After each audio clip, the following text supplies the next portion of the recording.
Right now, your brain is actively working to stop you from working. Tonight, when the alarm goes off tomorrow morning, you are going to make a choice, or at least you think you are making a choice.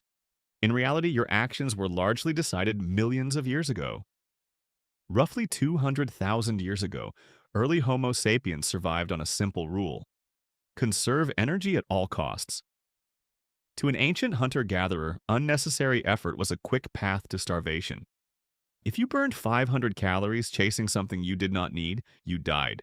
So evolution built a violent defense mechanism inside your skull. Whenever you try to do something hard, your brain releases a surge of discomfort. It is telling you to stop. It wants you to return to safety and cheap dopamine. We invented hard work, but our brains are still wired for the savannah. So how do you override a survival mechanism refined over millions of years? You do not fight your brain with willpower. Willpower is a finite chemical resource.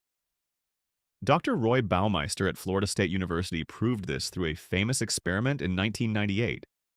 He placed fresh, warm chocolate chip cookies in a room next to a bowl of raw radishes. One group of participants was told they could only eat the radishes. Afterward, both groups were given an impossible geometry puzzle to solve. The group that forced themselves to eat radishes quit the puzzle in less than 8 minutes. The group that ate cookies persisted for nearly 20 minutes. Resisting temptation literally drained their brain's fuel for endurance. If you rely on raw discipline, you will lose every single time. So how do high performers force themselves to execute every day? They do not use more effort. They hijack the brain's anticipation network. Deep inside your brain sits a tiny structure called the basal ganglia. It is the engine room of habit. When you repeat an action in the same environment, the basal ganglia takes over.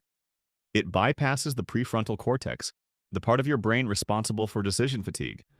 Dr. Graybiel at MIT tracked neurons inside the basal ganglia during habit formation.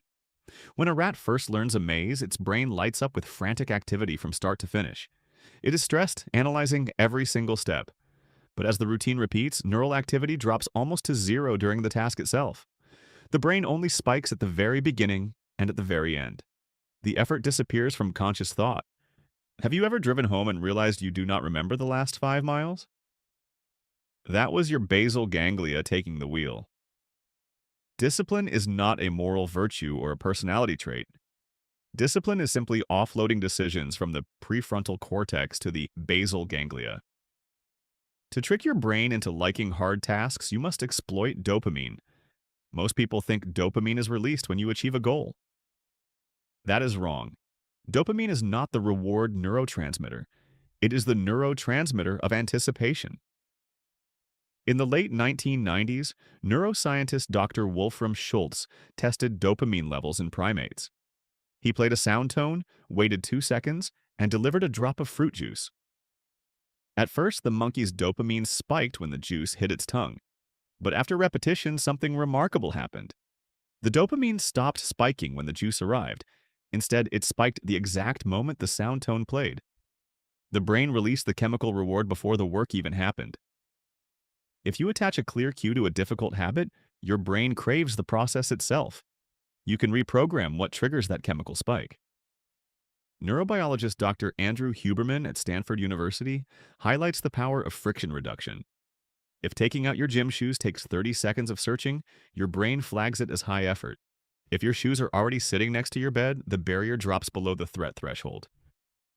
This is known as the rule of lower activation energy.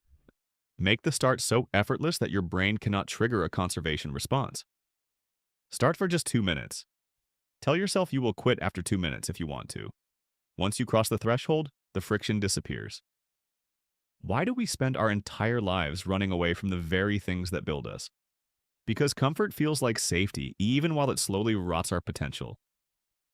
Every time you choose comfort over discomfort, you reinforce a neural pathway. You are teaching your brain that you are helpless against your own ancient impulses. Your brain does not want you to be successful, famous, or fulfilled. Your brain only wants you to survive until tomorrow. The moment you realize your discomfort is just an outdated evolutionary code, it loses its power. You do not need more motivation. You just need to trick the ancient monkey inside your head into serving the person you want to become.